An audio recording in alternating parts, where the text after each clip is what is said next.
When a desperate man buys a stranger's freedom at a brutal frontier auction, he has no idea that the mysterious tattoo on her shoulder will unlock a blood debt that will either redeem his soul or destroy them both in the unforgiving wilderness of the American West.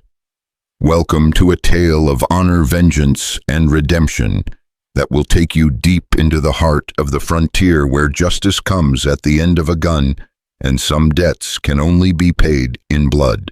Stay with me until the very end of this epic journey, and don't forget to comment below with your city so I can see how far this story of courage and sacrifice has traveled across the world. The sun hung like a copper coin in the merciless sky above Perdition Creek, casting long shadows across the dusty main street where decent folks feared to tread. It was the kind of town that existed in the spaces between maps, where the law was whatever the strongest man said it was, and morality was a luxury few could afford. The wooden buildings leaned against each other like drunken conspirators, their paint peeling away like old scabs, revealing the rotting timber beneath. Wes Calder rode into this god-forsaken place with nothing but the clothes on his back, a Winchester rifle across his saddle, and a soul as weathered as his leather boots. His horse, a paint mare named Dancer, picked her way carefully through the rutted street, her ears flicking nervously at the sounds drifting from the crowd gathered in the town square. Wes had been riding for 3 days straight, running from memories that chased him harder than any posse ever could. The crowd's voices rose and fell like ocean waves, punctuated by cruel laughter and the sharp crack of a whip. Wes had seen enough auctions in his 32 years to know the sound of human misery being sold to the highest bidder. He should have ridden on, should have kept his head down and his conscience buried where it belonged, but something about the desperate edge in those voices made him pull Dancer to a halt at the edge of the square. "What we got here, boys?" The auctioneer's voice cut through the afternoon heat like a rusty blade. "Fresh merchandise from the territories, young, strong, and ready for whatever work you got in mind." Wes dismounted slowly, his spurs jingling against the hard-pan earth. The crowd was mostly men, ranchers, miners, drifters, and worse. Their faces were hard and hungry eyes gleaming with the kind of appetite that made Wes's stomach turn. At the center of it all stood a wooden platform that had seen too much blood, and suffering its boards stained dark, with things better left unspoken, and there, bound with rough rope and standing defiant despite everything, was the girl. She couldn't have been more than 20, but her eyes held the weight of someone who had seen the world's cruelty and refused to break beneath it. Her long black hair hung loose around her shoulders, and her dark skin spoke of heritage that ran deeper than the shallow roots of this frontier hell. She wore a simple doe-skin dress that had seen better days, torn in places, but still clinging to dignity that no rope could bind. "Now don't let her looks fool you," the auctioneer continued, a weasel-faced man in a stained vest who seemed to take pleasure in every word. "This one's got fire in her belly and strength in her arms, perfect for heavy work, and I guarantee she'll last you years if you break her in proper." A ripple of laughter went through the crowd, the kind that made decent men look away and monsters lean closer. Wes felt his jaw clench as he watched the girl's chin lift higher, meeting their stares with unflinching courage that put every man there to shame. "Bidding starts at $5, the auctioneer called out. $5 for a strong young woman who'll work hard and cause you no trouble once she learns her place." "I'll give you 3, shouted a fat man in overalls, tobacco juice staining his beard. "She looks half wild to me." $3.50, called another voice from the back. $4, and that's being generous. This from a rail-thin scarecrow of a man whose eyes never left the girl's body. Wes felt something cold and familiar settle in his chest, the same feeling he'd had just before every fight he'd ever walked into, every wrong he'd tried to make right, every time his conscience had overruled his common sense. He started pushing through the crowd, his hand resting unconsciously on the grip of his Colt Peacemaker. The girl's eyes swept across the faces surrounding her and for just a moment they locked with his. There was no pleading in that gaze, no desperate hope for rescue, just a quiet assessment, as if she was memorizing every face for some future reckoning. It was the look of someone who had already accepted their fate, but refused to surrender their spirit. That's when Wes saw it.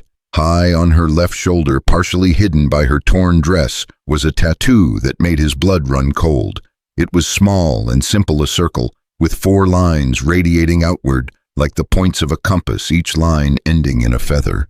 He'd seen that mark only once before, carved into the flesh of a man who had pulled him back from the very edge of death itself.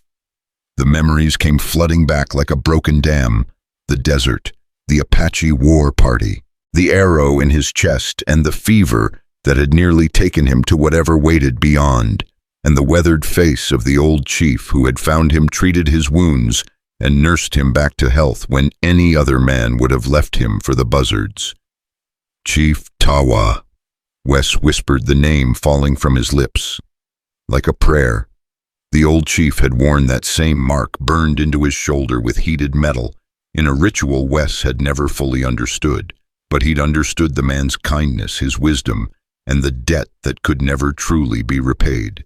Tawa had saved his life and asked for nothing in return except that Wes use the time he'd been given to be better than he was. Fat lot of good that had done. Going once for $4, the auctioneer called, his gavel raised. Come on now, gentlemen, you won't find quality like this at any price. The girl on the platform had to be Tawa's daughter. The resemblance was there in the proud set of her shoulders, the intelligent fire in her dark eyes, the way she carried herself even in chains. How had she ended up here? What had happened to bring Chief Tawa's child to this godforsaken auction block?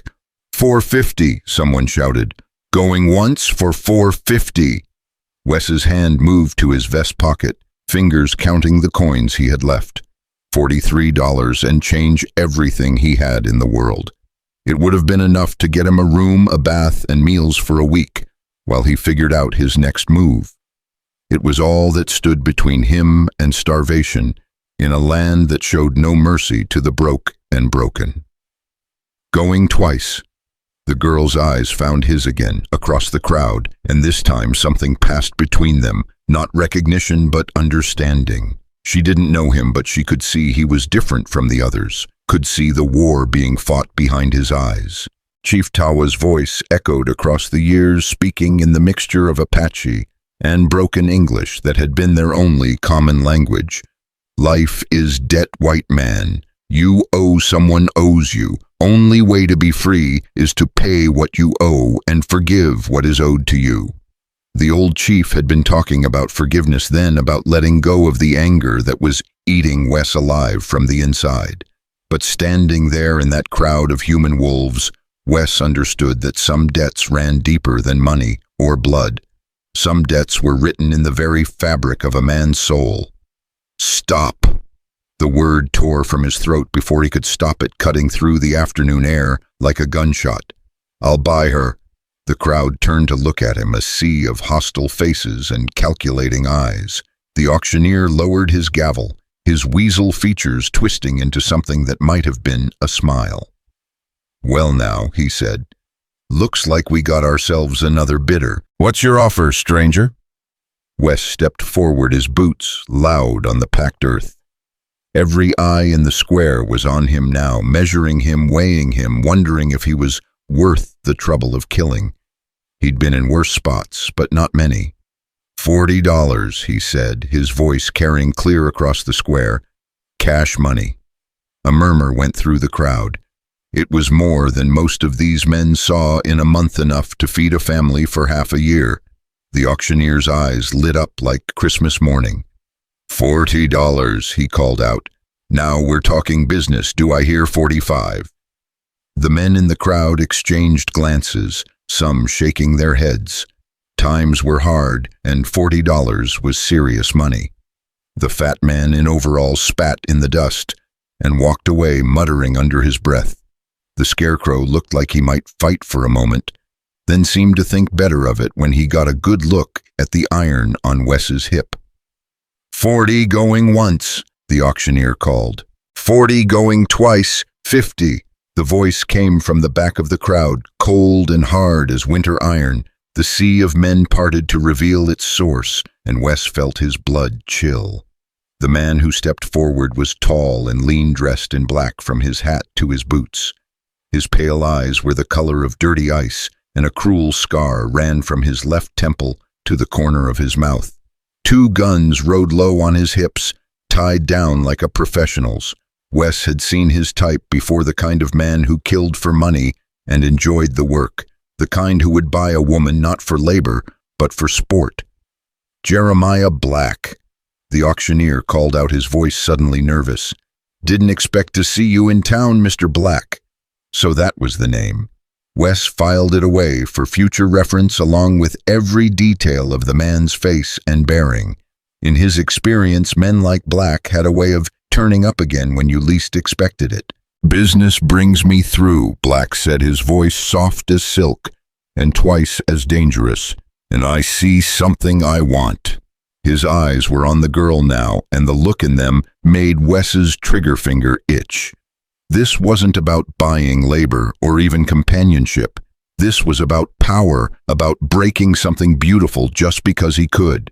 55, Wes said, stepping forward. Black's pale gaze shifted to him, and Wes felt like a mouse being studied by a snake. You're new here, friend. Maybe you don't understand how things work in Perdition Creek. I understand just fine, Wes replied, his hand drifting closer to his gun. The auctioneer called for bids. I'm bidding. 60, Black said, never taking his eyes off Wes. The crowd had gone dead quiet now. Everyone could feel the tension crackling between the 2 men like lightning before a storm. This wasn't about the girl anymore, it was about pride territory and the kind of challenge that could only end one way. Wes looked at the girl on the platform. She was watching him now with something that might have been hope, though she was too proud to let it show fully.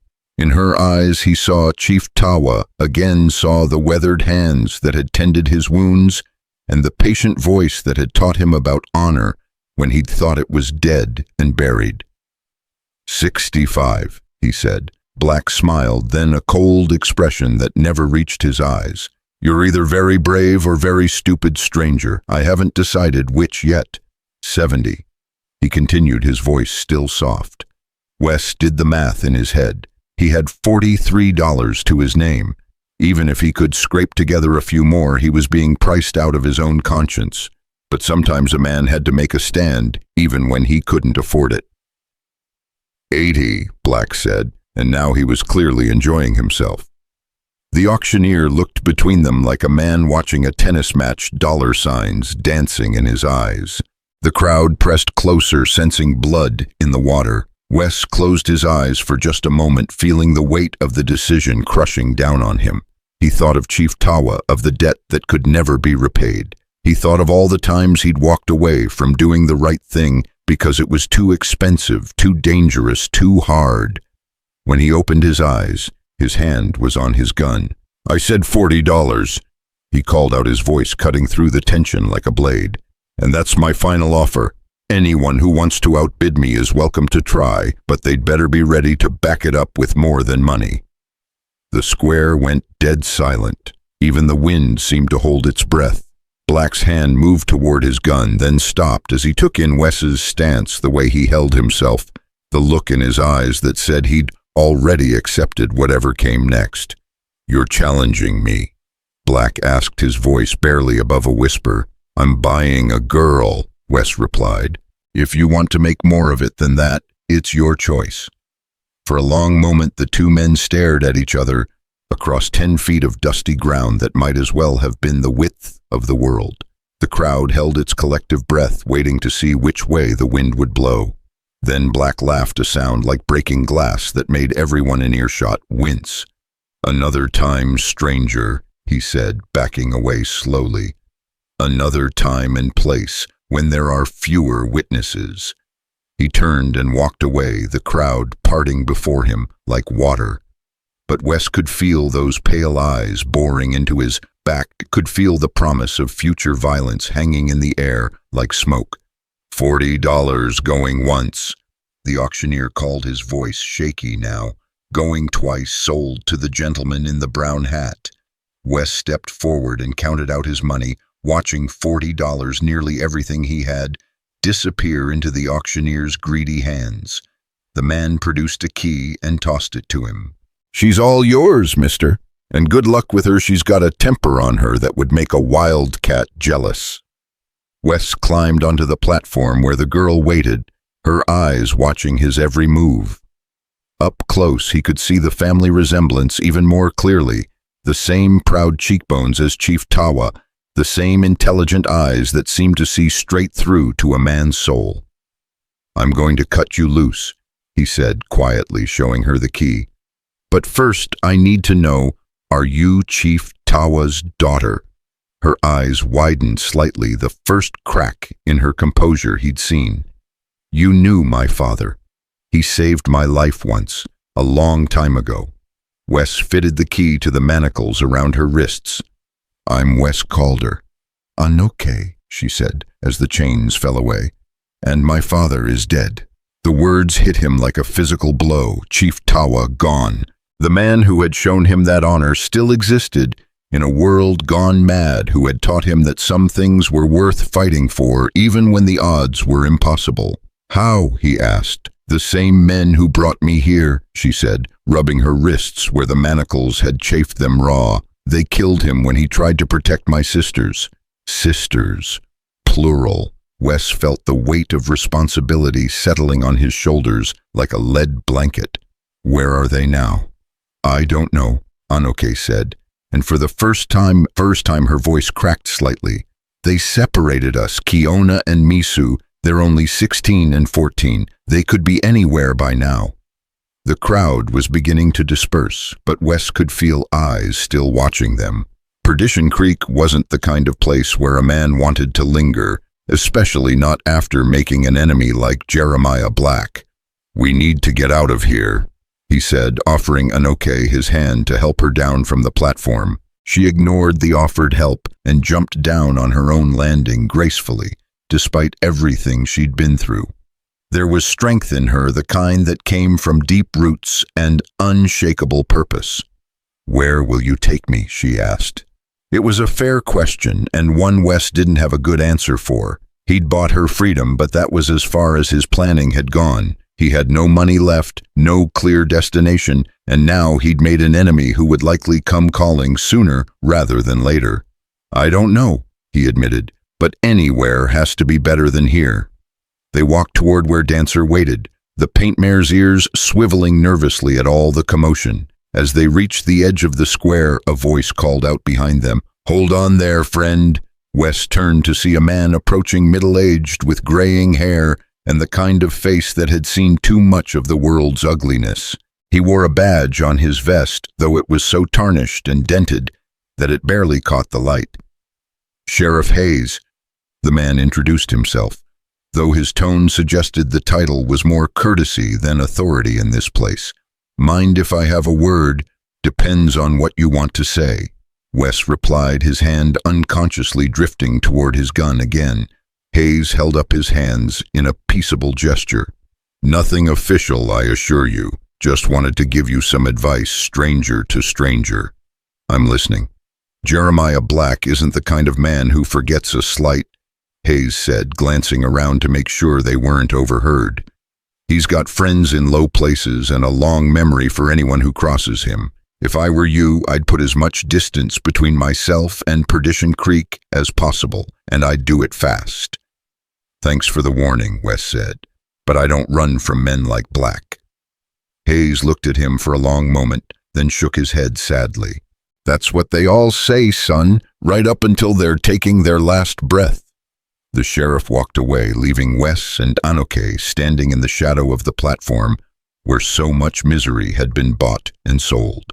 The sun was beginning to sink toward the western horizon, painting the sky in shades of red that reminded Wes uncomfortably of blood. "He's right, you know," Anokei said quietly, "about Black. He's the one who killed my father." Wes felt something cold and hard crystallize in his chest. "Tell me what happened." "They came at dawn just after the first snow. she began, her voice steady but distant, as if she was looking back across a vast chasm of time and pain. 20 men, maybe more. They said they were collecting a debt that my father had stolen from them, but it was a lie. My father never stole anything in his life. What did they really want? Us, she said simply. My sisters and me. They said young Apache women brought good money in the right markets. My father tried to fight them off, but he was old, and there were too many of them. Black put a bullet in his chest while he was on his knees begging for our lives. The words painted a picture in Wes's mind that made his jaw clench so hard he could hear his teeth grinding. Chief Tawa, the man who had shown mercy to a dying stranger, gunned down like a dog while pleading for his daughter's safety. They burned our village, Anokei continued. Killed anyone who tried to help us. Then they tied us up and brought us here, splitting us up along the way. I don't even know if Kiona and Misu are still alive. Wes looked at her profile in the dying light, seeing the same strength that had carried her father through a lifetime of struggle and loss.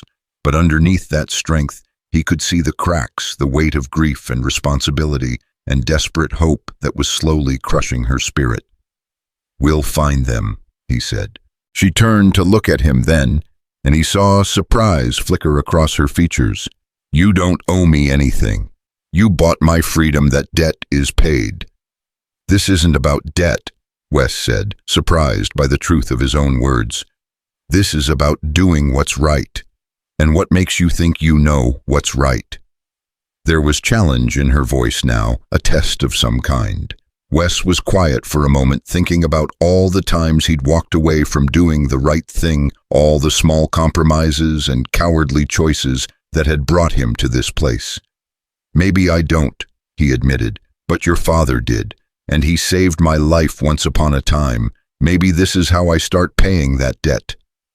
Anokei studied his face in the fading light, looking for something honesty maybe, or the kind of resolve that could be counted on when everything else fell apart. Whatever she saw there seemed to satisfy her. They'll be heading for Devil's Cut, she said. It's a canyon about 2 days' ride north of here. Black has a hideout there, a place where the law can't reach and decent folks don't go. How do you know? I heard them talking when they thought I was unconscious. They have other captives there, women and children taken from raids across the territory. It's where they take everyone before... She didn't finish the sentence, but she didn't need to. Wes nodded grimly. Devil's Cut. He'd heard the name whispered in saloons and around campfires, always spoken with the kind of fear that men reserved for places where evil had taken root and grown strong. It was supposed to be impossible to find and even harder to escape from. You know, it's probably a trap, he said. Black and his men will be expecting someone to come looking.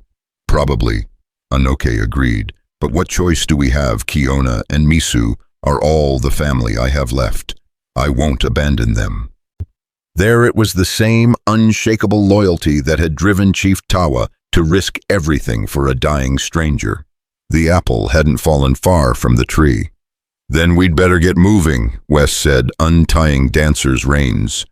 We'll need supplies, and I need to think about how 2 people are going to take on 20 outlaws and live to tell about it. I can fight, Anokei said fiercely.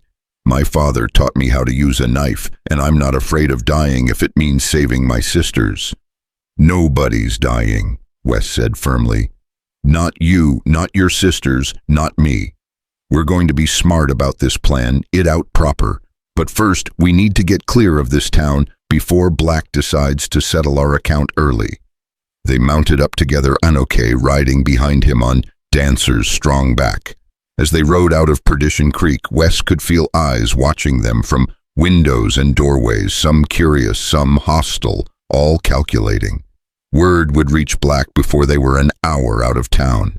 The man would know they were coming, but maybe that was okay. Maybe it was time to stop running from the hard choices and start making the kind of stand that Chief Tawa would have been proud of. The sun disappeared behind the mountains as they rode north toward Devil's Cut, toward whatever waited for them in that place where evil men made their nest. Behind them, Perdition Creek settled into the kind of restless sleep that came to places where too much blood had been spilled. And somewhere in the darkness ahead, two young women waited for rescue, not knowing if it would come in time or if it would come at all. Wes spurred Dancer to a faster pace, feeling the weight of Chief Tawa's memory riding with them like a ghost. Some debts could only be paid in blood and courage, and he'd been running from both for far too long. It was time to stop running. The night was dark and full of promises that someone would keep, no matter what it cost. The first mile out of Perdition Creek passed in tense silence, broken only by the steady rhythm of Dancer's hooves on the hard-packed trail and the whisper of wind through the sagebrush. Wes kept glancing over his shoulder, half expecting to see dust clouds marking pursuit, but the horizon remained clear, for now. "He won't follow us tonight," Anokei said quietly, as if reading his thoughts. "Black likes his comforts too much. He'll wait until morning, gather his men, make it a proper hunt." "You seem to know him pretty well," Wes observed, guiding Dancer around a wash that cut across their path like a scar. "I spent 3 days listening to him and his men talk while they thought I was too beaten down to understand. Black isn't just a killer, he's a businessman. Everything he does is calculated, planned out. He doesn't take unnecessary risks." Wes filed that information away. In his experience, men who thought too much could be just as dangerous as those who didn't think at all, but they had different weaknesses. A thinking man could be outmaneuvered if you understood how his mind worked. "Tell me about Devil's Cut," he said. "Everything you heard." Anokei shifted slightly behind him, her hands gripping his belt as Dancer picked her way down a steep embankment. It's a box canyon with only one way, in or out, a narrow passage between two cliff faces. The walls are maybe 200 feet high, solid rock. Once you're inside, you're trapped unless you know the secret ways. Secret ways. There are caves in the canyon walls, tunnels that the Apache used for generations. My father told me stories about them when I was small, but the entrances are hidden, and if you don't know exactly where to look, you'll never find them. Do you know where they are? Some of them. My father brought me there once years ago to show me the old paintings on the cave walls, but it was daylight then, and we came in through the main entrance. Finding those caves in the dark from the outside. She trailed off, the implication clear. They rode on through the night, stopping only to rest Dancer and share water from Wes's canteen. The moon was a thin crescent that gave little light, but the stars were brilliant in the clear desert air, providing just enough illumination to keep them on the faint trail that wound north through the mountains. As the hours passed, Wes found himself thinking about Chief Tawa, not just the man who had saved his life, but the father who had raised a daughter like Anokei. There was steel in her that went deeper than training or experience. It was the kind of strength that came from being loved unconditionally and taught to believe that some things were worth dying for. "How old were you when your mother died?" he asked, then immediately regretted the question. It was too personal, too raw for someone he'd known less than a day. But Anokei answered without hesitation. 8. Cholera took her and half the village that winter. My father raised us alone after that with help from the other women when they could spare it. That must have been hard on him, 3 daughters to raise by himself. He never complained, never made us feel like we were a burden or that he wished we'd been born sons instead. Her voice carried a warmth that spoke of deep love and deeper loss. He used to say that strength wasn't about how hard you could hit or how fast you could draw a gun. True strength was about protecting what mattered even when it cost you everything. The words hit Wes harder than he'd expected.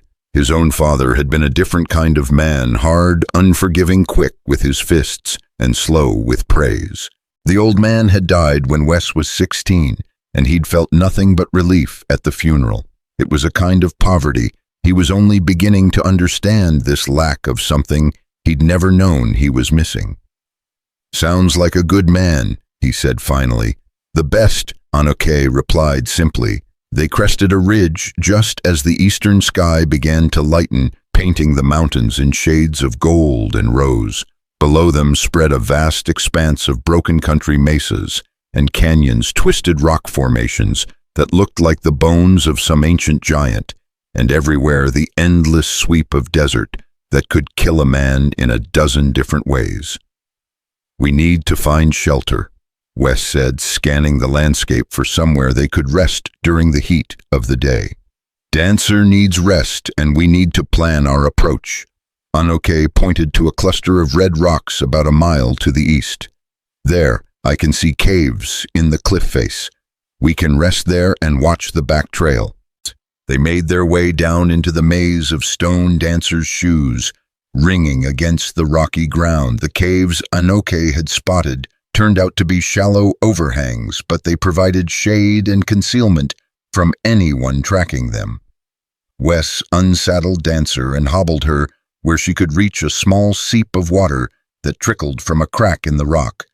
"How much do you know about guns?" he asked Anokei, as he checked his weapons, the Winchester rifle and the Colt Peacemaker on his hip, plus a knife in his boot and a derringer tucked into his vest pocket. "Enough," she said, then seemed to reconsider. "My father taught me to shoot when I was 12. I'm better with a bow, but I can handle a rifle if I need to." Wes nodded. "We're going to need more than what I'm carrying if we're going up against 20 men. There's a trading post about 10 miles from here. Old man named Kowalski runs it. He might have weapons we can buy or trade for." "With what money you spent everything you had on me." It was true, and the reality of their situation was starting to sink in. They had no money, limited supplies, and they were going up against impossible odds to rescue two people who might already be dead. Any sane man would turn around and ride the other way. "I've got this," Wes said, pulling out a gold pocket watch, the only thing of value he had left. It had belonged to his grandfather, a railroad man who'd saved every penny to buy it as a symbol of his success. Wes had carried it through the war and all the years since, never quite able to bring himself to sell it, even when he was desperate. "You can't," Anokei said, recognizing the significance of the gesture. "That means something to you." "Not as much as your sister's lives," Wes replied, surprised again by his own certainty. "Besides, time's one thing I've always had too much of. Maybe it's time to spend some of it on something worthwhile." They rested through the morning hours, taking turns keeping watch while the other slept. Wes found himself studying Anokei when he thought she wasn't looking, the way she moved with unconscious grace, the determination that never quite left her eyes, even in sleep, the subtle signs of grief that she carried like a weight she'd learned to bear. She was beautiful, he had to admit, but it was more than that. There was something about her that reminded him of why he'd become a lawman in the first place back before the war and all the disappointment that came after. She made him remember what it felt like to believe in something bigger than himself. Around noon, the sound of hoofbeats echoed off the canyon walls. Wes grabbed his rifle and crept to the edge of their hiding place, peering out through a screen of mesquite. 6 riders were making their way along the trail they'd followed, moving at a steady pace, but not hurrying. Black's men spreading out to cut off their escape routes. "They're not tracking us directly," he whispered to Anokei, who had appeared beside him with the silence of a ghost. "They're setting up a net, trying to box us in. They're—" She pointed to a dust cloud on the northern horizon. "More riders. They know where we're going." Wes cursed softly. Black was even more methodical than he'd expected. The man was turning this into a military operation, using superior numbers and knowledge of the terrain to eliminate any chance of escape. "We can't go back," Anokei said. "And we can't go around. They've got too many men watching the approaches." "Then we go through," Wes said grimly. "Hit them where they don't expect it." As the afternoon wore on, they watched Black's men establish a loose perimeter around the approaches to Devil's Cut. The outlaws were confident, sloppy in the way that men got when they thought they held all the cards. They made camp in the open-built fires that could be seen for miles and posted guards who spent more time talking than watching. Amateurs, Wes muttered, watching a pair of sentries share a bottle instead of scanning the surrounding rocks. Don't underestimate them, Anokei warned. Black may be methodical, but he's not stupid. This could be deliberate, make it look easy to draw us into a trap. She was right, of course, but sometimes the only way to spring a trap was to walk into it with your eyes open and be ready to fight your way out. As the sun began to sink toward the western mountains, Wes made his decision. We're going to that trading post tonight. Kowalski's place is off the main trails. If we're careful, we can get there without running into Black's men. And if we can't, then we improvise. They waited until full dark before moving out, leading Dancer on foot across the broken ground to muffle the sound of her hooves. The trading post was a squat adobe building built into the side of a mesa, chosen for its defensible position and proximity to a reliable spring. Light leaked from the shuttered windows and smoke rose from the chimney signs of life in a landscape that seemed determined to kill anything that moved. Wes approached carefully, his hand on his gun. Kowalski was an honest man as far as he knew, but honest men could be forced to make dishonest choices when their lives were threatened. "Kowalski," he called out when they were still 50 yards from the building. "It's Wes Calder, I need to trade." There was a long pause, then the sound of bolts being drawn back. The door opened a crack, revealing a slice of weathered face and the barrel of a shotgun. "Calder thought you were dead, boy. Lot of folks looking for you tonight." "I'm not dead yet. Can we come in?" Another pause, then the door swung wide. "Come on then, but make it quick.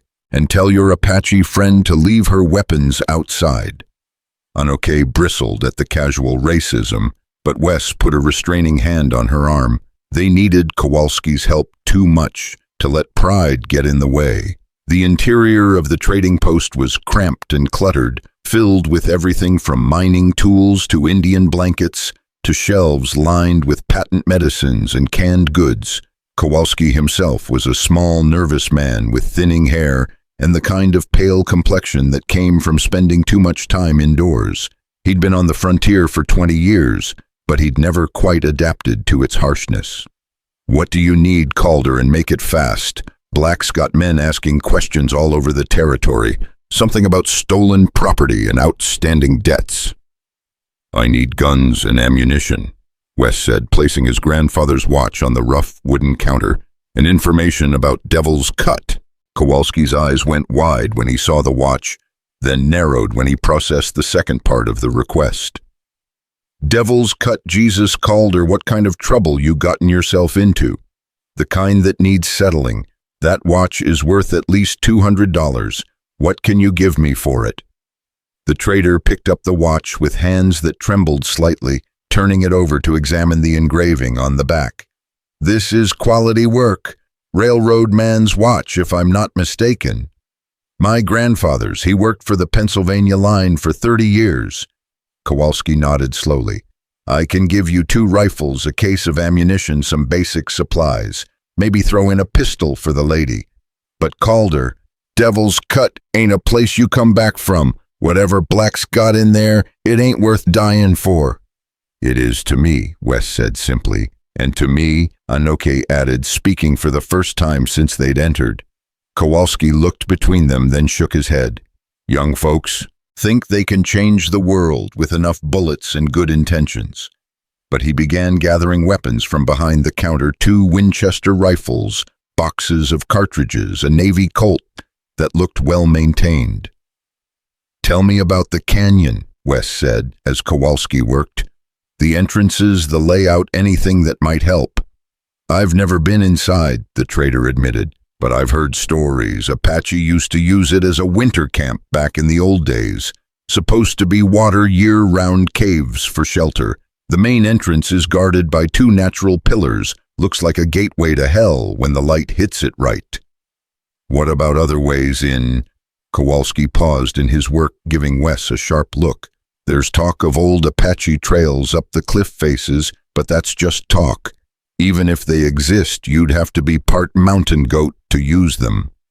"I know those trails," Anokei said quietly. "Some of them anyway." The trader's eyebrows rose. You're Apache, I should have guessed from the look of you. Your people have long memories for that kind of thing. Long enough, she replied, a warning in her voice. Kowalski finished assembling their supplies, then wrapped everything in an old canvas tarp. That's the best I can do. The watch covers it all with a little left over. He counted out 10 silver dollars and pushed them across the counter. I need one more thing, Wes said, pocketing the coins. A map of the area around Devil's Cut, whatever you've got. Don't have much, Kowalski admitted, producing a hand-drawn chart that looked like it had been copied from someone else's work. This shows the main approaches, the water sources, but it's old and I can't vouch for its accuracy. Wes studied the map by lamplight, committing the details to memory. The canyon was roughly circular, maybe 2 miles across at its widest point, with sheer walls rising on all sides. The main entrance was at the southern end, a narrow gap barely wide enough for 2 horses to pass abreast. If Anokei was right about the cave systems, there might be other ways in, but finding them would be like looking for needles in a haystack. One last thing, Kowalski said as they prepared to leave. Black came through here 3 days ago, him and about 15 men. Had 2 young Apache women with them, looked like they'd been roughed up pretty bad. Anokei went rigid beside him. Were they alive? Alive, but not in good shape. The younger one especially couldn't have been more than 14 or 15. Black seemed real interested in keeping them that way, if you know what I mean. Wes felt something dark and cold settle in his chest. He'd known men like Black during the war, the kind who used their authority to indulge their worst impulses, the kind who gave evil a human face. How long ago did they reach the canyon? He asked. Day before yesterday, maybe. Hard to say for sure, time moves different out here. They left the trading post loaded down with weapons and supplies, but Wes's mind was focused on the timeline. If Black's men had reached Devil's Cut 2 days ago, they'd had time to settle in, establish their defenses, and do God knew what else. Every hour they delayed increased the danger to Kiona and Misu. We need to move fast, he told Anokei as they mounted up. But we also need to be smart about this. Rush in without a plan and we'll just get ourselves killed. I know, she said, but he could hear the strain in her voice. Knowing her sisters were so close in the hands of men like Black had to be eating her alive. They rode through the night following game trails and dry washes to avoid the main routes where Black's men might be waiting. The moon had set, leaving them in a near total darkness, but Anokei seemed to have an uncanny ability to navigate by starlight and instinct. My father taught me, she explained when Wes commented on her skill. Apache children learn to read the land before they learn to read books. Every rock, every plant, every change in the wind tells a story if you know how to listen. As dawn approached, they found themselves on a high ridge overlooking a vast expanse of broken country. In the distance, perhaps 5 miles away, Wes could see the distinctive formation that marked Devil's Cut, 2 towering pillars of red stone that flanked the entrance to the canyon like the gates of some ancient fortress. There, Anokei pointed. That's where they have my sisters. Through his field glasses, Wes could make out movement near the entrance. Tiny figures that had to be sentries posted to watch the approaches. Black was taking no chances, trusting nothing to luck or coincidence. Tell me about those Apache trails, he said, lowering the glasses. How do we find them? Anokei was quiet for a long moment, studying the cliff faces that rose like walls around the hidden canyon. The entrances are marked, but you have to know what to look for. Small signs that look natural unless you understand their meaning. Show me. She guided him to a different vantage point where they could see the western wall of the canyon. There, she said, pointing to what looked like a random scattering of rocks near the base of the cliff. See how those stones are arranged. It looks like they fell naturally, but they form a pattern, an arrow pointing to the hidden entrance. Wes studied the formation through his glasses until he could see what she meant. Once you knew what to look for, the pattern was obvious rocks placed deliberately to guide those who understood their significance. How many of these trails are there? My father knew of 3, maybe 4, but I only remember 2 clearly, the one we're looking at, and another on the north face. The others? She shrugged. I was young when he showed them to me, and I wasn't paying attention the way I should have been. 2 is enough, Wes said, formulating a plan. We go up the western trail at sunset when the light will make it harder for the sentries to spot us. Once we're inside, we find your sisters and get them out. What about Black and his men? We avoid them if we can, fight them if we can't. But the priority is your sisters. We get them to safety first, then worry about settling accounts. Anokei nodded, but Wes could see the war going on behind her eyes. She wanted justice for her father's death, wanted to make Black pay for everything he'd taken from her family. But she also understood that vengeance was a luxury they couldn't afford, while Kiona and Misu were still in danger. They spent the day resting and planning, taking turns on watch while the others slept.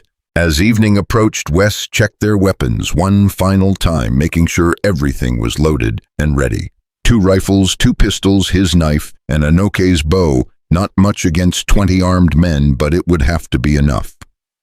Whatever happens in there, he told her as they prepared to move out. Remember that your sisters need you alive. Don't take unnecessary risks, and don't let anger cloud your judgment. I understand, she said. But Wes, if something happens to me, promise me you'll still try to save them. Nothing's going to happen to you, he said firmly. We're all going home from this. But even as he spoke the words, Wes couldn't shake the feeling that he was making a promise he might not be able to keep. Devil's Cut had earned its reputation as a place where good men went to die, and they were about to test that reputation with their lives. The sun touched the western mountains as they began their descent toward the hidden trail, painting the sky in shades of fire that seemed to promise blood before the night was through. The descent toward the hidden trail proved even more treacherous than Wes had anticipated. What had looked like a manageable slope from the ridge revealed itself to be a maze of loose scree and crumbling ledges that threatened to send them tumbling into the void with every step. Dancer picked her way down with the careful precision of a mountain goat, but even she seemed nervous about the precarious footing. The Apache children used to race up and down these trails. Anokei whispered, her voice barely audible over the whisper of wind through the stone. My father said it was how they learned to trust the mountain and their own feet. Right now, I'd settle for just not falling to my death, Wes muttered, testing each handhold before committing his weight to it. The western face of the canyon wall rose above them like a cathedral of stone, its surface painted in deep reds and purples by the dying light. As they worked their way closer to the base, Wes could see more of the subtle markers Anokei had described, scratches in the rock that looked natural but formed deliberate patterns. Small cairns of stones that appeared random but pointed the way for those who knew how to read them. The entrance to the Apache trail was hidden behind a screen of twisted juniper trees that had somehow found purchase in the rocky soil. From more than a few feet away, it looked like nothing more than a shadow in the cliff face, but as they drew closer, Wes could see it was actually a narrow cleft in the rock, barely wide enough for a man to squeeze through sideways. This is it, Anokei said, running her hand along the stone beside the entrance. Her fingers traced symbols carved into the rock, ancient markings that spoke of the generations who had used this hidden path. How far does it go? Wes asked, peering into the darkness beyond the entrance. Maybe half a mile winding up through the cliff. It comes out in a cave system near the top of the canyon wall. From there, we can see everything below. They secured Dancer in a hidden grove where she'd be safe and have access to water, then squeezed through the entrance one at a time. The passage beyond was a claustrophobic tunnel that twisted and turned through the heart of the cliff, sometimes so narrow they had to turn sideways to pass, other times opening into small chambers where ancient smoke stains on the walls spoke of countless campfires. The climb was exhausting, The passage slanted steadily upward, requiring them to use both hands and feet in many places. Wes's knees and elbows were scraped raw by the time they reached the first resting chamber, a circular room about 10 feet across with a natural chimney that carried away smoke from fires below. The Apache who used this trail would stop here, Anokei explained, settling down to catch her breath. Rest, share food, tell stories about the journey ahead. What kind of stories? War stories mostly. Love stories. Tales of great hunts and vision quests. My father said the mountain would listen to these stories and remember them so that the spirits of the warriors would always be here to protect those who came after. Wes found himself hoping the spirits were listening now. They were going to need all the protection they could get. They continued climbing as full darkness settled over the desert below. The passage grew more difficult as they ascended, requiring them to navigate by touch alone in places where the rock closed in around them like a fist. More than once, Wes felt the weight of the mountain pressing down on him, the thousands of tons of stone that could crush them in an instant if the ancient tunnel decided to collapse. Almost there, Anokei whispered, her voice echoing strangely in the confined space. The tunnel ended abruptly in a chamber that opened onto a natural balcony carved into the canyon wall. They emerged into cool night air that felt like a blessing after the close confines of the passage, and found themselves looking down into Devil's Cut from a vantage point that revealed all its secrets. The canyon was larger than Wes had imagined, a rough oval, perhaps 2 miles long and a mile wide, with a small river running down its center that reflected the stars like a ribbon of black silk. But it was the human activity below that made his blood run cold. Black's camp was a small city of tents and crude shelters, spread along the riverbank with cook fires sending columns of smoke into the still air. Wes counted at least 30 men moving about the camp, far more than the 20 he'd expected. Worse, he could see what looked like cages, crude wooden structures that held dim shapes he didn't want to think about too closely. There, Anokei breathed, pointing to the largest of the cages near the center of the camp. I can see them. Wes pulled out his field glasses and focused on the structure she'd indicated. Through the crude wooden bars, he could make out 2 figures huddled together, young women in torn dresses, who had to be Kiona and Misu. Even from this distance, he could see they were alive, though their condition was harder to determine. How many guards? He asked, scanning the rest of the camp. Too many, Anokei said grimly, and they're alert.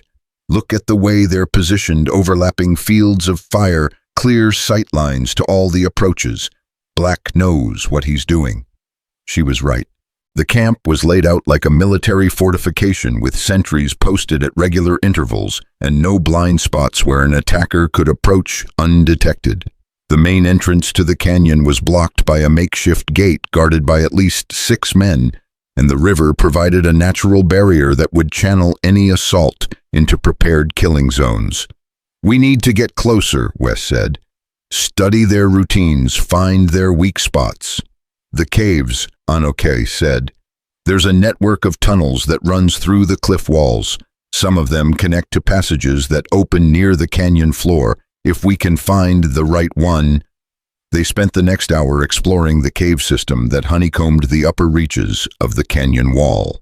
Most of the passages were dead ends or too narrow to navigate, but eventually they found what they were looking for, a tunnel that slanted down through the rock toward the canyon floor with air currents that suggested it opened somewhere below. The descent was even more harrowing than the climb up had been. The passage was almost vertical in places, requiring them to rappel down using rope from their supplies. Ancient handholds carved into the rock guided their way, but many had been worn smooth by centuries of use and weather. They emerged from a hidden opening behind a screen of willows near the river, less than 100 yards from the edge of Black's camp. The sound of voices and laughter drifted across the water, along with less pleasant sounds that made Wes's jaw clench. Through the screen of vegetation, they could see the camp in detail for the first time. It was worse than he'd feared. The cages held more than just Kiona, and Misu Wes counted at least a dozen captives, mostly women and children, all in various states of despair and abuse. The outlaws moved among them with casual cruelty, dispensing food and water like it was a privilege to be earned rather than a basic human need. "Animals," Anokei whispered, her voice thick with rage. "Stay focused," Wes warned, though he felt the same fury building in his chest. "We can't help any of them if we get ourselves killed." But even as he spoke, his mind was working on the larger problem. They'd come here to rescue 2 people, but they'd found a dozen who needed saving. Could he really walk away from all those other victims? Could he look at himself in the mirror afterward? If he did, the guards change at midnight. Anokei observed, watching the patterns of movement in the camp. And they're drinking. Look at the way that sentry is swaying. She was right. Discipline was loose in Black's camp. The kind of overconfidence that came from operating without opposition for too long. The outlaws were treating this like a celebration rather than a military operation, and that might be their salvation. "We wait until the guard change," Wes decided. "Hit them when they're at their most vulnerable. But first, we need to scout those cages, figure out how to get everyone out at once." They crept closer through the willows, using the sound of the river to mask their movement. The largest cage, where Kiona and Misu were held, was positioned near a cook fire where 2 guards sat passing a bottle back and forth. The lock was a simple iron hasp that could be shot off or pried open with the right tools. "I can pick that lock," Anokei whispered. "My father taught me when I was 12, said a warrior needed to know how to escape from any prison." The other cages were spread throughout the camp, each with its own guards and obstacles. Getting to them all would require splitting up, moving through the heart of the outlaw stronghold, while 30 armed men slept around them. It was the kind of plan that only worked in dreams or dime novels. "Too many variables," Wes muttered. "Too many things that can go wrong." "Then we make our own luck," Anokei said. "Create a distraction that draws them away from the cages." As if summoned by her words, opportunity presented itself in the form of an argument that erupted near the main fire.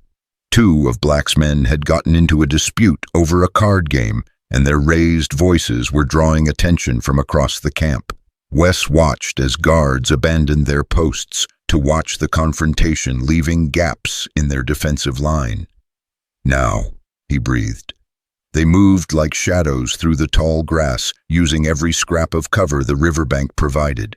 The sound of the argument grew louder behind them as they approached the first cage, where an older woman and 2 children huddled in terrified silence.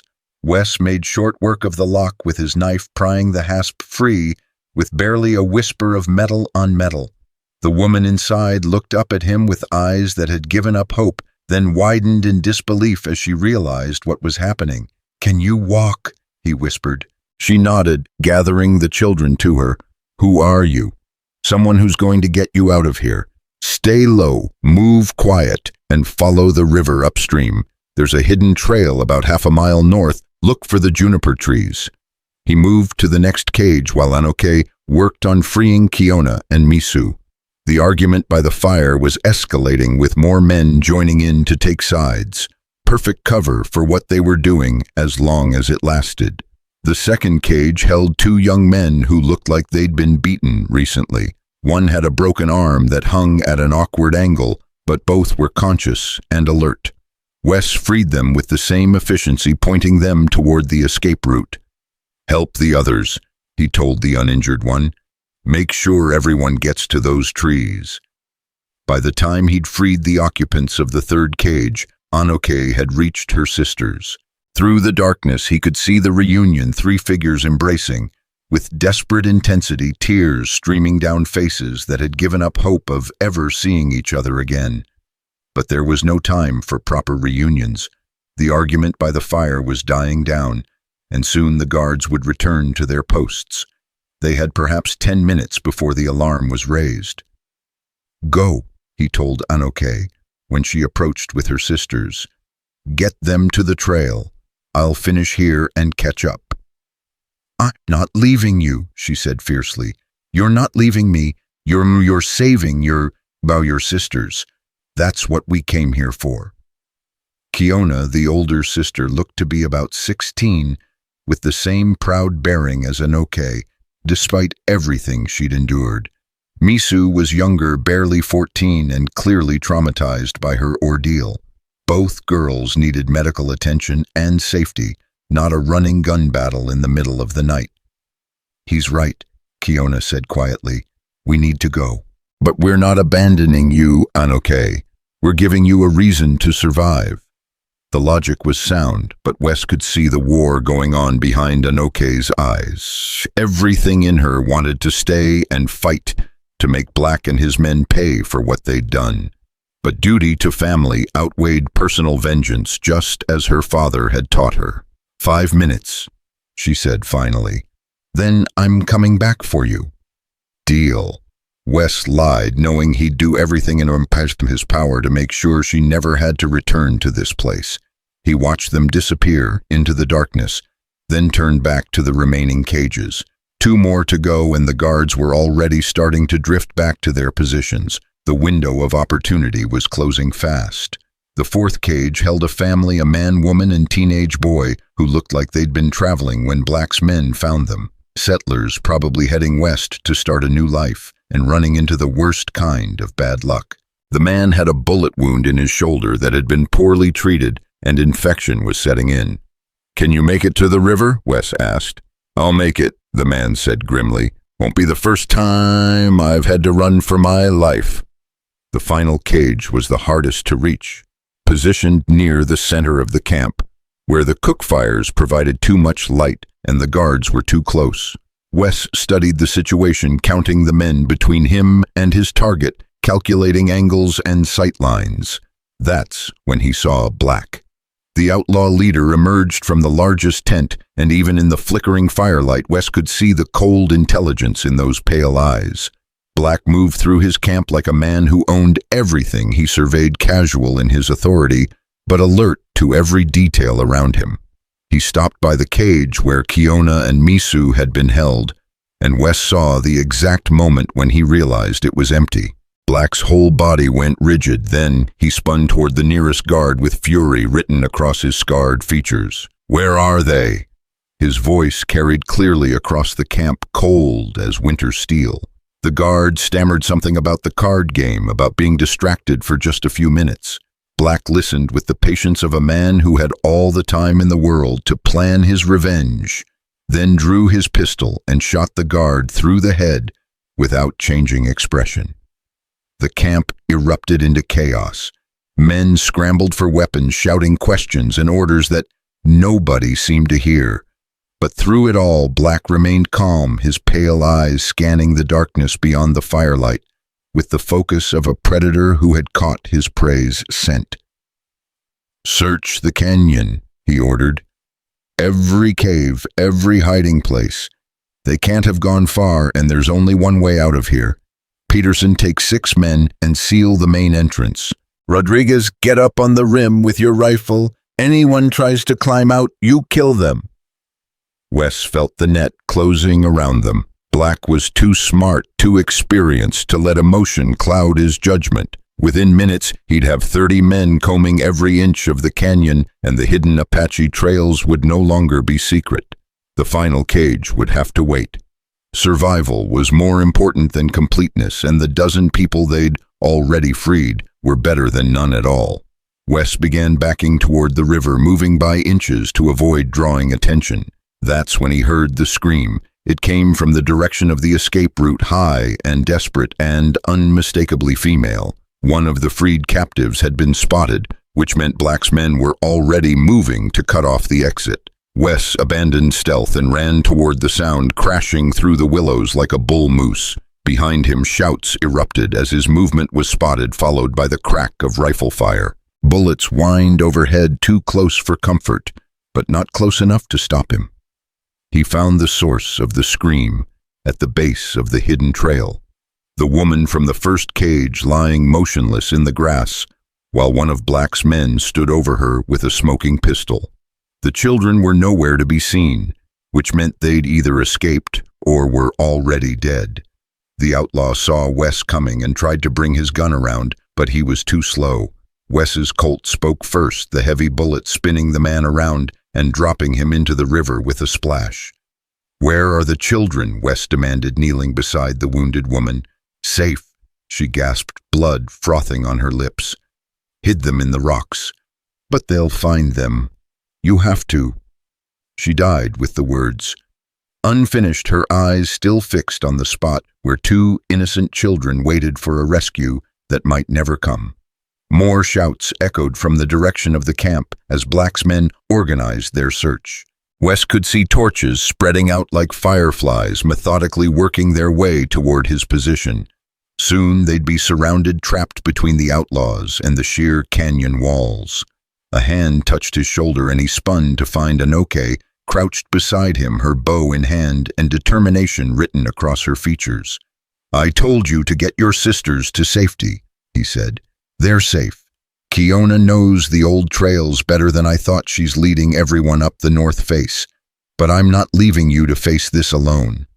This isn't your fight anymore. You got what you came for." "No," she said simply. "I got part of what I came for. The rest is down there in that camp, and it includes making Black pay for what he did to my father." Wes wanted to argue, wanted to order her to leave while she still could, but the truth was he needed her knowledge of the canyon, her skill with a bow, her unshakable courage in the face of impossible odds. "Then we'd better find those children and get them out of here," he said, "because in about 5 minutes, this whole canyon is going to turn into a war zone." They found the children hiding in a crevice between two boulders, exactly where their mother had hidden them with her last breath. The boy was maybe 8, the girl younger, both too frightened to cry, but old enough to understand the danger they were in. "Can you climb?" Anokei asked the boy. He nodded, his young face set with determination that reminded Wes painfully of another child who'd been forced to grow up too fast. "Good. Take your sister and follow the trail up the rock face. Don't look back. Don't stop for anything. When you reach the top, look for the other people who escaped. They'll take care of you." The children vanished into the darkness like ghosts, leaving Wes and Anokei alone at the base of the canyon wall. Around them, the net was tightening as Black's men closed in from 3 directions. The only way out was up, and even that was questionable, with armed men on the rim above. "So what's the plan?" Anokei asked, checking her arrows. Wes looked back toward Black's camp, where torches were spreading out like a search pattern, and angry voices echoed off the canyon walls. 30 armed men against 2 with nowhere to run and nowhere to hide. Any sane person would call it suicide. "We make them pay for every step," he said, checking the loads in his rifle. "And we make sure those children get away no matter what it costs us." "Good plan," Anokei said, and he could hear the smile in her voice despite everything. "My father would approve." The first of Black's men appeared at the edge of the firelight, moving cautiously but steadily toward their position.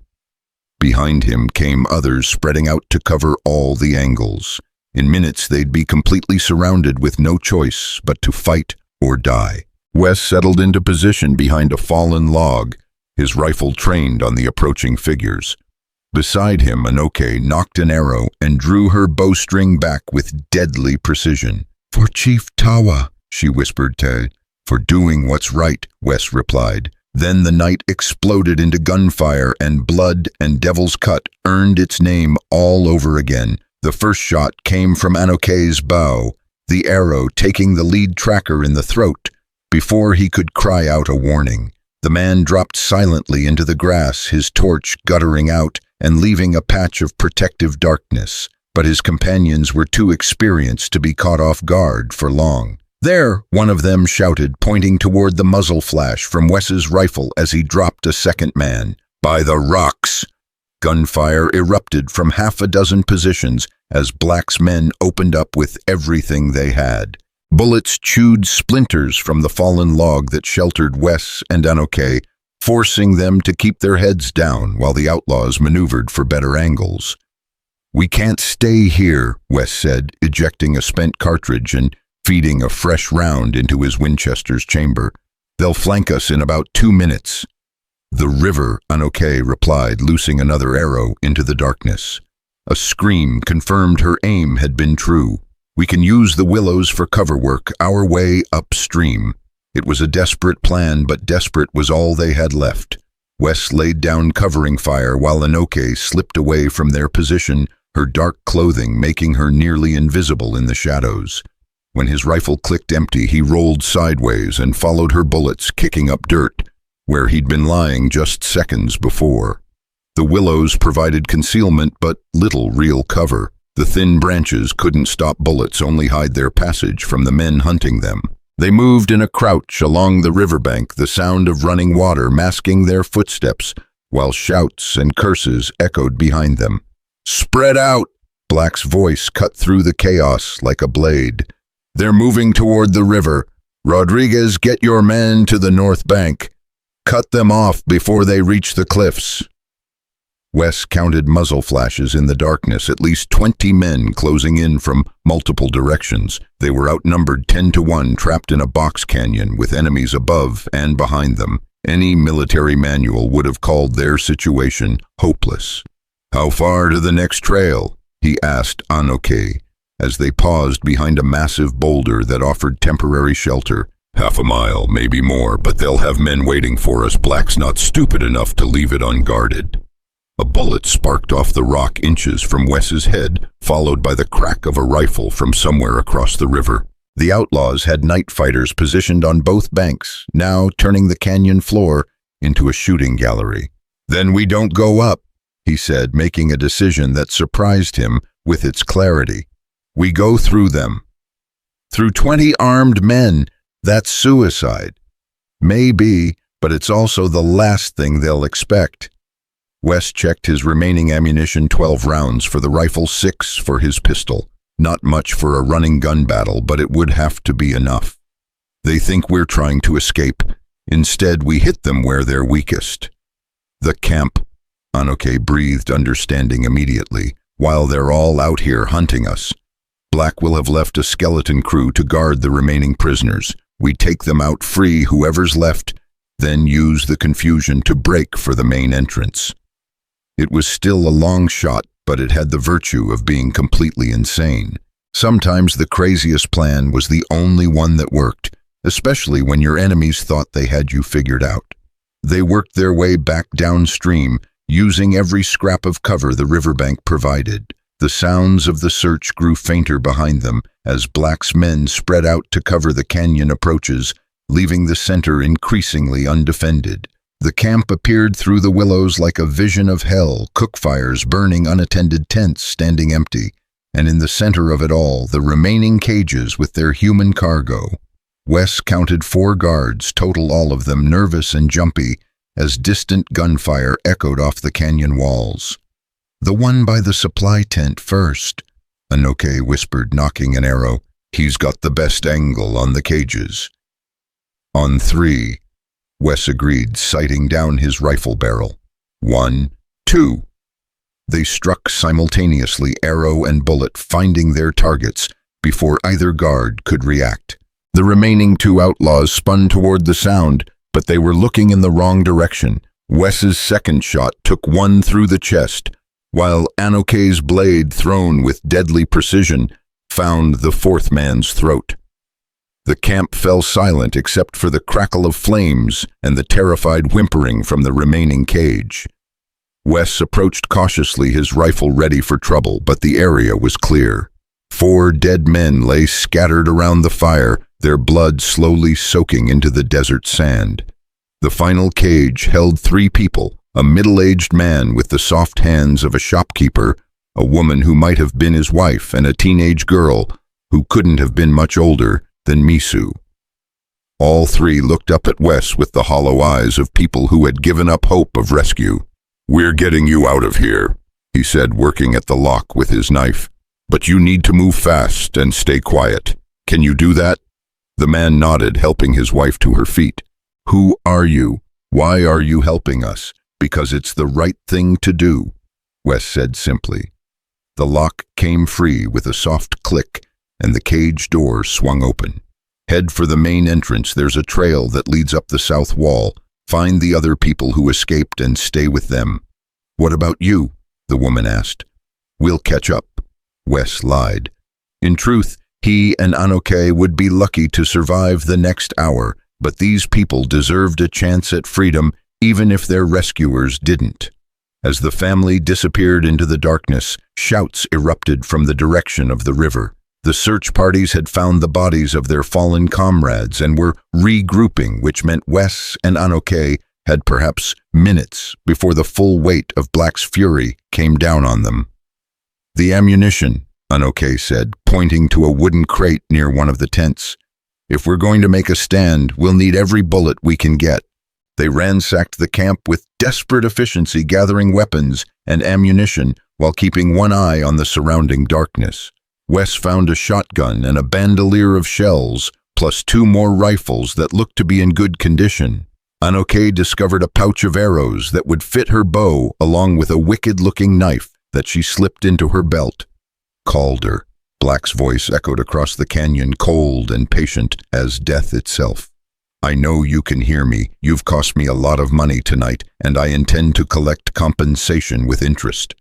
Wes felt a chill that had nothing to do with the desert night air. There was something in that voice, a quality of absolute certainty that spoke of a man who had never been denied anything he truly wanted. I'm offering you a deal, Black continued. Walk out with your hands up, and I'll make your death quick. Keep running, and I'll spend the next week showing you what real pain feels like.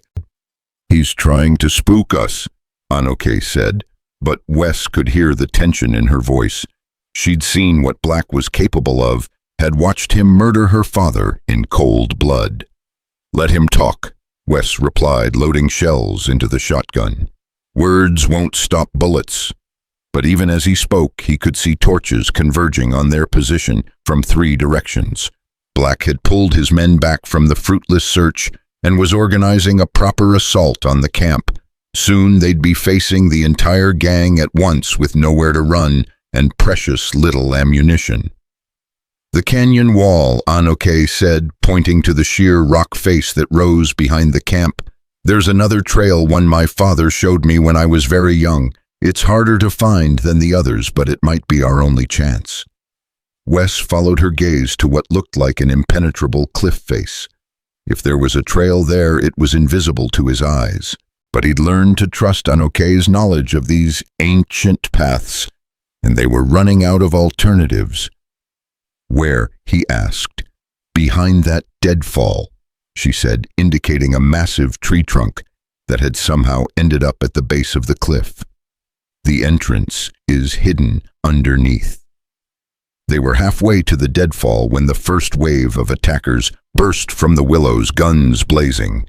Wes dropped to one knee and opened up with the shotgun, the heavy load scattering buckshot like deadly rain. Men screamed and fell, but more kept coming, their muzzle flashes strobing in the darkness like deadly fireflies. Anokei's bow sang beside him, arrow after arrow, finding targets with mechanical precision. But for every man they dropped, 2 more seemed to take his place. Black had committed everything to this final assault, and the weight of numbers was beginning to tell. Go! Wes shouted, firing his last shotgun shell into the advancing line. Find that trail. Not without you, she replied, loosing her final arrow before drawing the knife from her belt. A bullet tugged at Wes's sleeve as he switched to his rifle, the Winchester's lever action, spitting brass casings onto the ground. He was down to his last few rounds when he saw Black himself step into the firelight, those pale eyes fixed on him with the intensity of a hunting cat. End of the line, Calder. The outlaw leader called out his own rifle trained on Wes's chest. Should have taken my deal when you had the chance. Time seemed to slow as Black's finger tightened on the trigger. Wes knew he couldn't bring his own weapon around in time, knew that in another second he'd be joining Chief Tawa in whatever waited beyond this life. At least he'd given those people a chance to escape, had paid some small portion of the debt he owed. Then Anokei stepped between them, her knife glinting in the firelight as she faced down the man who had destroyed her family. "You want him?" she said, her voice carrying across the sudden silence. "You go through me first." Black's laugh was like breaking glass. "The little Apache princess wants to play hero. I killed your father, girl. I'll enjoy killing you even more." "My father was worth a dozen of you," Anokei spat, "and his spirit will see justice done tonight." "Spirits don't stop bullets," Black replied, swinging his rifle toward her, but Wes was already moving the last of his ammunition, spent in a desperate gamble. His bullet took Black in the shoulder, spinning the outlaw leader around and spoiling his aim. The man's shot went wide, sparking off the canyon wall in a shower of stone chips. Black stumbled but didn't fall, his pale eyes now blazing with pain and fury. Blood streamed down his arm, but his gun hand was steady as he brought the rifle back up for another shot. That's when the night exploded into chaos from an unexpected direction. Gunfire erupted from the canyon rim above, muzzle flashes strobing against the stars as bullets rained down on Black's men. Confused shouts rose from the outlaws as they found themselves caught between two fires, unsure which direction the new threat was coming from. "What the hell?" Black began, then his words were cut off as a new voice echoed down from the heights. "This is Sheriff Hayes. You're surrounded. Throw down your weapons and surrender." Wes felt a surge of hope, followed immediately by confusion. Hayes was the broken-down lawman from Perdition Creek, more symbol than substance. What was he doing here with what sounded like a small army? "Cavalry," Anokei breathed, and for the first time since he'd met her, Wes heard something like relief in her voice. But Black wasn't finished yet. Wounded and cornered, he was more dangerous than ever. His pale eyes swept the canyon, calculating angles and odds with the cold precision of a professional killer.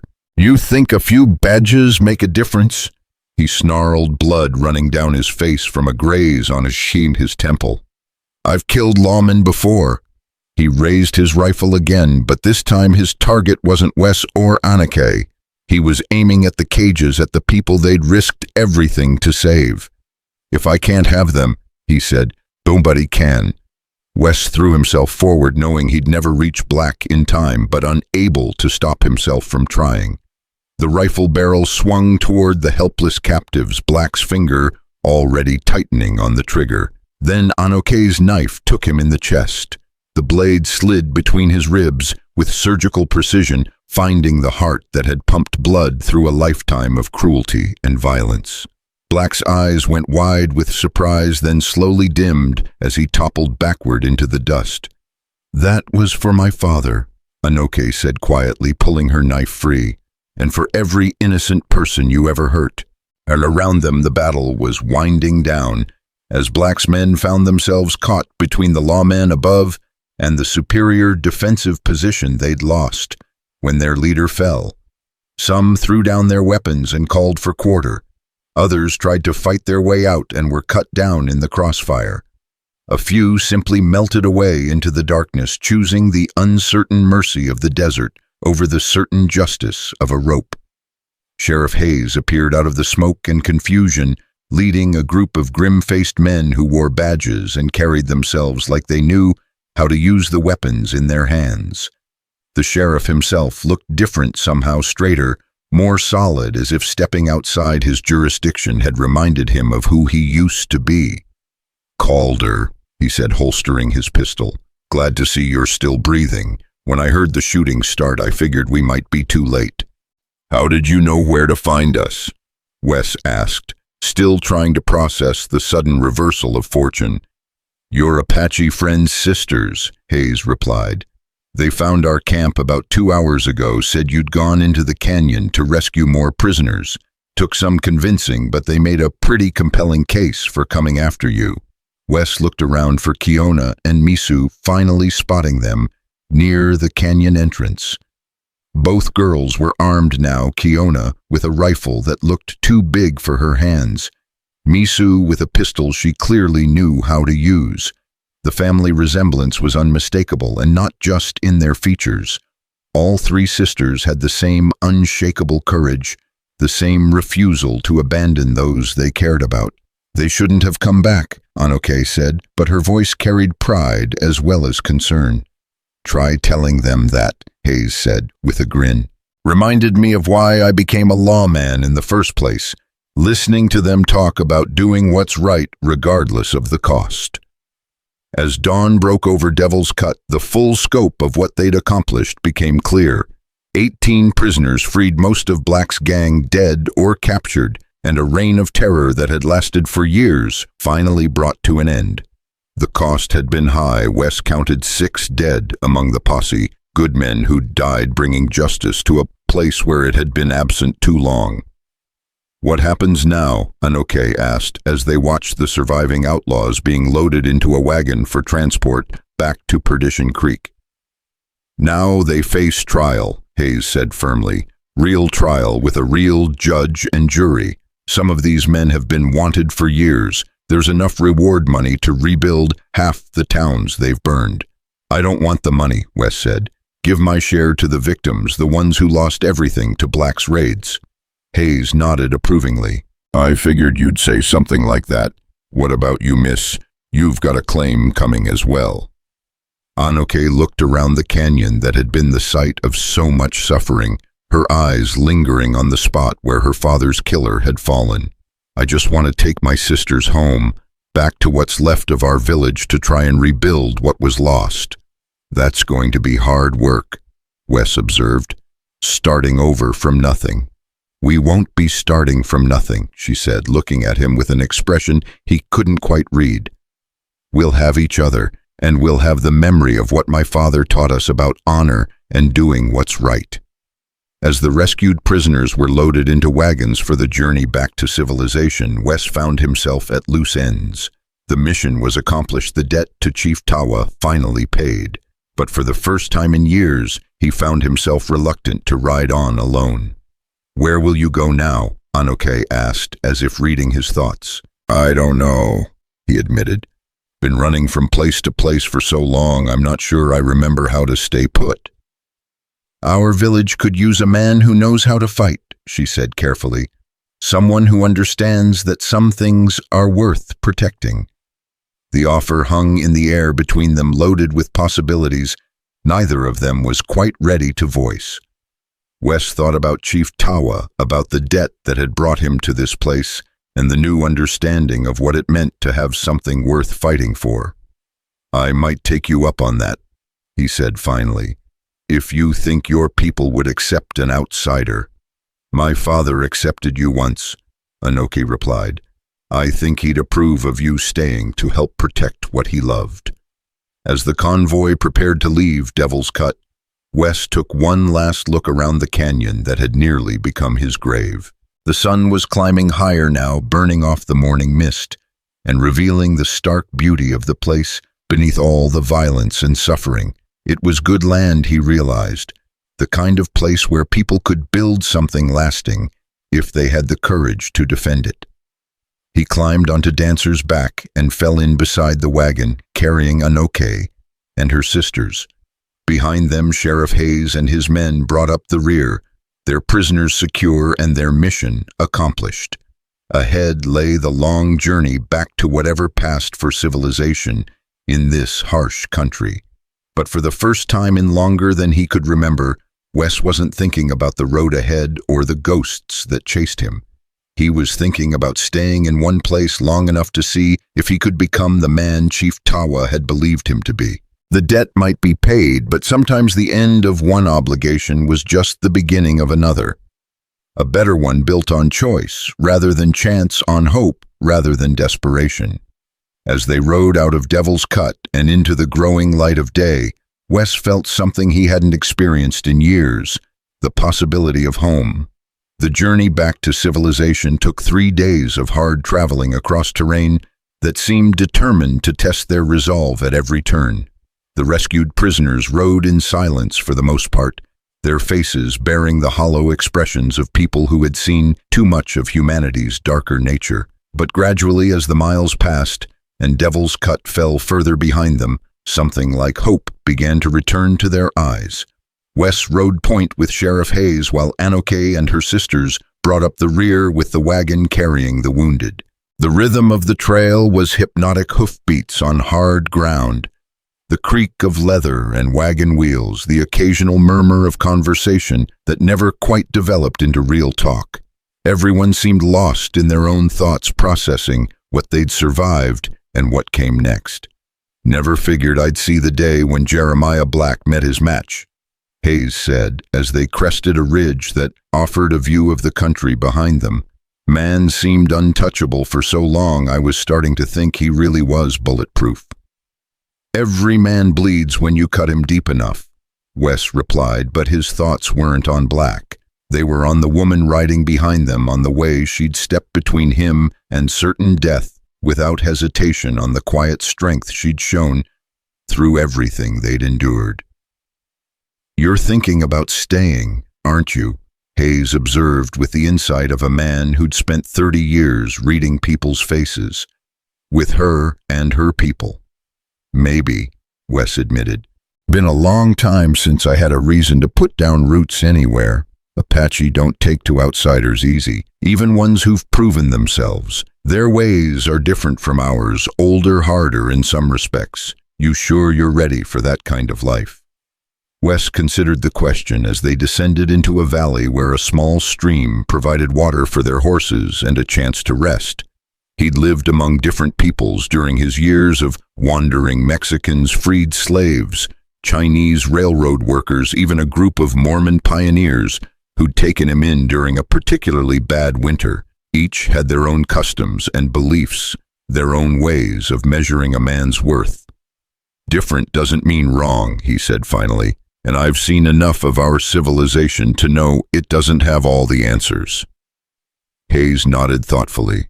"Just remember that staying is harder than leaving. Once you make that choice, you become responsible for more than just yourself. You become part of something bigger, and that means other people depend on you not to run when things get difficult." The words carried weight because they came from a man who understood the temptation to walk away when the burden got too heavy. Hayes had clearly wrestled with his own demons over the years, had found his own reasons to keep going when it would have been easier to quit. That evening they made camp by a spring that bubbled up from the rocks to form a small oasis, now in the desert. The rescued prisoners huddled around their own fire, sharing stories of their captivity and their homes, beginning the slow process of healing that would take months or years to complete. The outlaws who'd survived were chained to a wagon wheel under heavy guard, their faces sullen but resigned to their fate. Anokei found Wes sitting apart from the others, watching the stars appear in the darkening sky. She settled beside him without invitation, her presence as comfortable as an old friendship, despite the short time they'd known each other. "Kiona thinks you saved her life back in the canyon," she said quietly. "When Black was going to shoot the prisoners, she wanted me to thank you. She doesn't need to thank me for doing what any decent man would do." "That's where you're wrong," Anokei replied. "Most men would have ridden away when they saw the odds, or they would have tried to save just their own people and left the rest to die. You risked everything for strangers because it was the right thing to do." They sat in companionable silence for a while, listening to the night sounds of the desert, the distant howl of a coyote, the rustle of wind through sagebrush, the quiet conversations from around the fire. It was peaceful in a way that Wes hadn't experienced in years, as if the violence and chaos of the past few days had somehow cleared the air between them. "Tell me about your village," he said eventually, "what it was like before Black's men came." Anokei's face softened at the memory. It was small, maybe 30 families living in traditional wickiups along the river. My father wasn't the chief by blood, but people looked to him for guidance because he was wise and fair. He'd learned to read and write from a missionary when he was young, and he used that knowledge to help our people navigate the changing world. Sounds like a good place to grow up. It was. We had enough to eat clean water and elders who taught us the old ways while also preparing us for what was coming. My father always said the key to survival was knowing when to adapt and when to stand firm. What will you do now with the village gone and so few people left? Anokei was quiet for a long moment, her dark eyes reflecting the firelight. We'll rebuild. Not the same as it was. That's impossible. But something new, something that honors what came before while accepting what is. It won't be easy, especially with just women and children to start with. You won't be alone, Wes said. Other Apache bands will help, and there are white settlers who aren't like Black and his men, people who believe in living together instead of taking from each other. Like you. The question hung between them, heavy with implications neither of them, each of them, had fully explored. Wes found himself thinking about Chief Tawa again, about the man who had shown mercy to a dying stranger and asked for nothing in return except that he use his life well. I don't know what I believe anymore, he admitted. Used to think I had it all figured out, right and wrong, justice and revenge, what a man owed to himself and others. But these past few days have shown me how little I really understood. Understanding comes with time, Anokei said. My father used to say that wisdom was like water. It found its own level eventually, but you couldn't force it to flow uphill. As if summoned by the mention of their father, Kiona and Misu approached the fire. Both girls had changed during their ordeal, developing a hardness around the edges that spoke of innocence lost and strength gained through suffering. But they were still alive, still whole in the ways that mattered most. Anokei, Kiona said, settling cross-legged beside her older sister. We need to talk about what comes next. We've been thinking. Misu added, her young voice carrying a maturity that shouldn't have belonged to someone her age. About the village, about rebuilding. Wes started to rise, thinking they needed privacy for family discussions, but Anokei's hand on his arm stopped him. Stay, she said. You're part of this conversation too, if you want to be.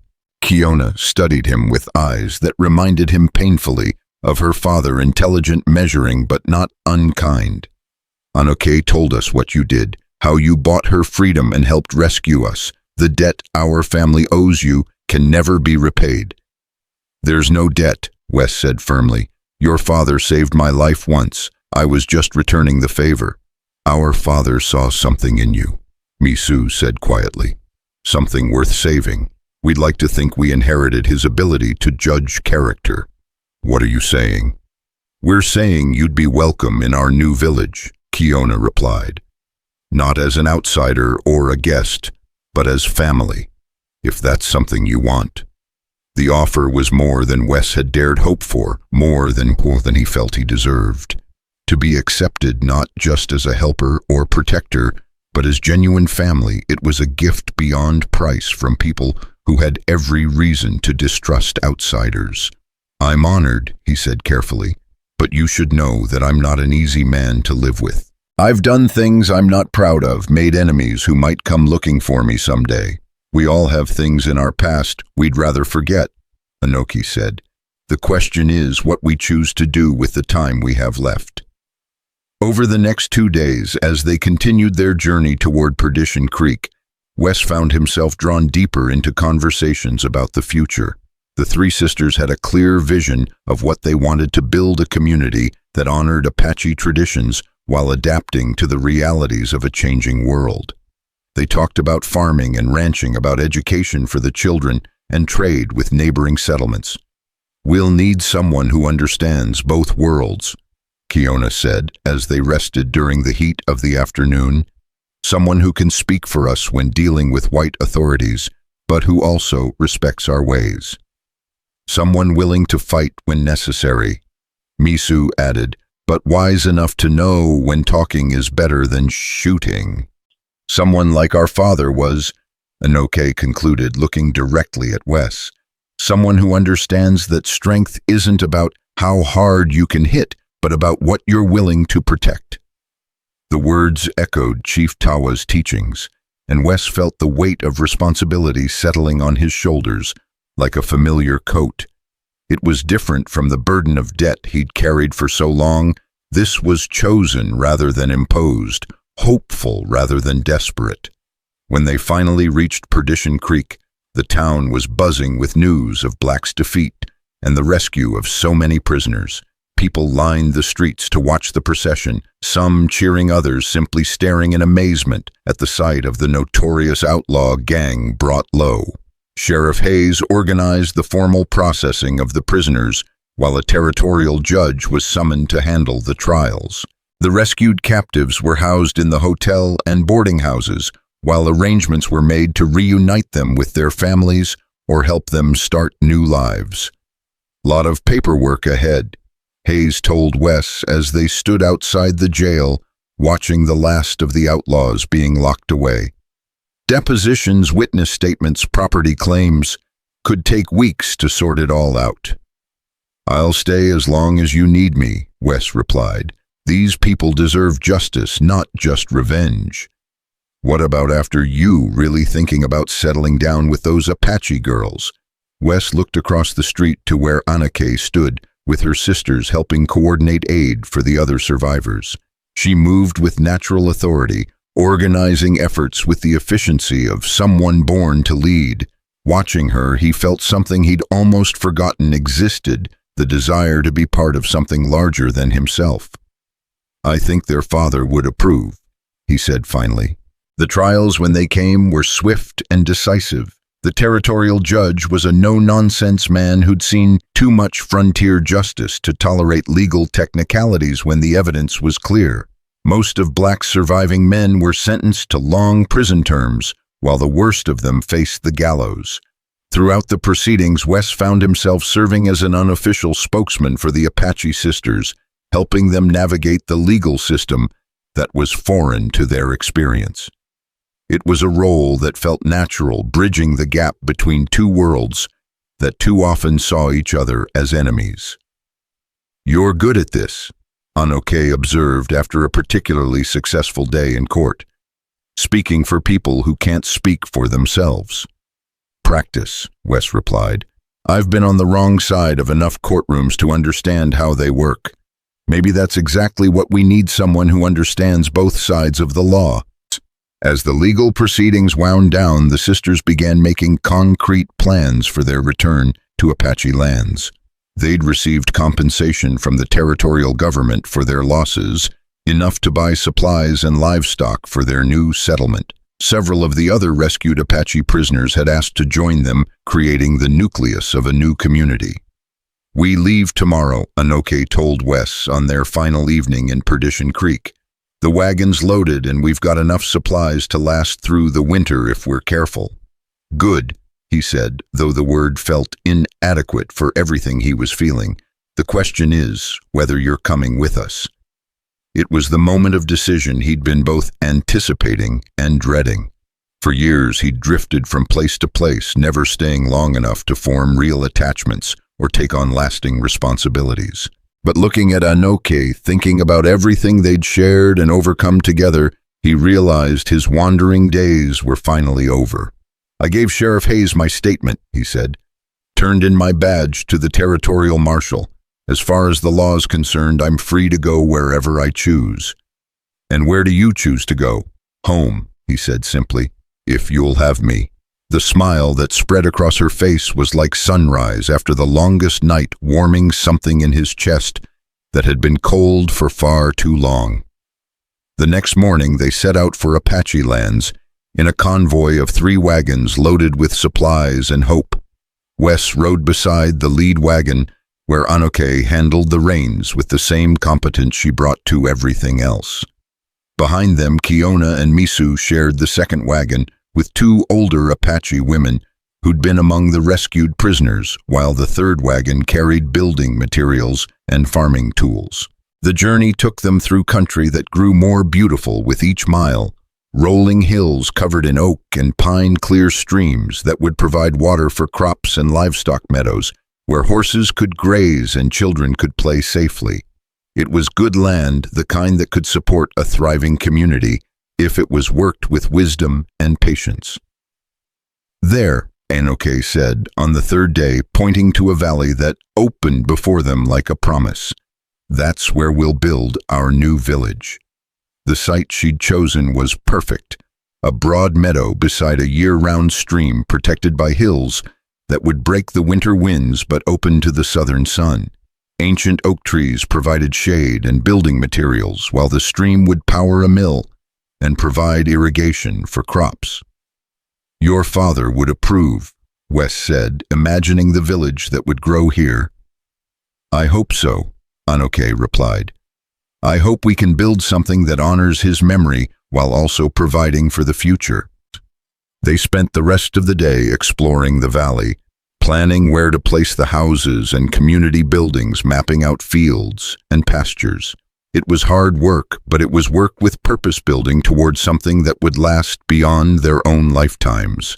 As evening approached, they gathered around a fire to share their first meal in their new home. The food was simple bread and beans and coffee, brewed over open flames, but it tasted better than any feast Wes had ever eaten. This was the flavor of new beginnings, of hope made tangible. "Tomorrow we start building," Kiona said, her young face bright with anticipation. "Tomorrow we start everything," Misu added. "Schools, farms, families. Tomorrow we start keeping the promise we made to our father," Anokei concluded, "to live with honor and protect what matters." Wes looked around the circle of faces illuminated by firelight, seeing not just the three sisters who'd become his family, but all the generations that would follow.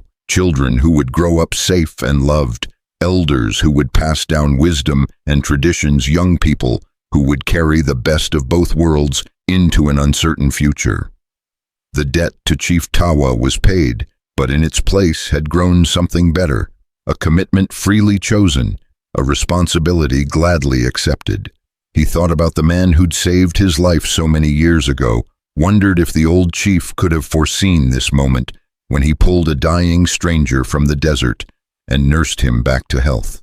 "Thank you," Anokei said quietly, her hand finding his across the circle. "For what? For keeping your promise, for bringing us home." "Thank you for showing me what home means," he replied. Above them, the stars wheeled in their ancient patterns, the same constellations that had watched over countless other new beginnings throughout history. The fire burned low as they talked and planned, but the warmth of shared purpose kept the darkness at bay.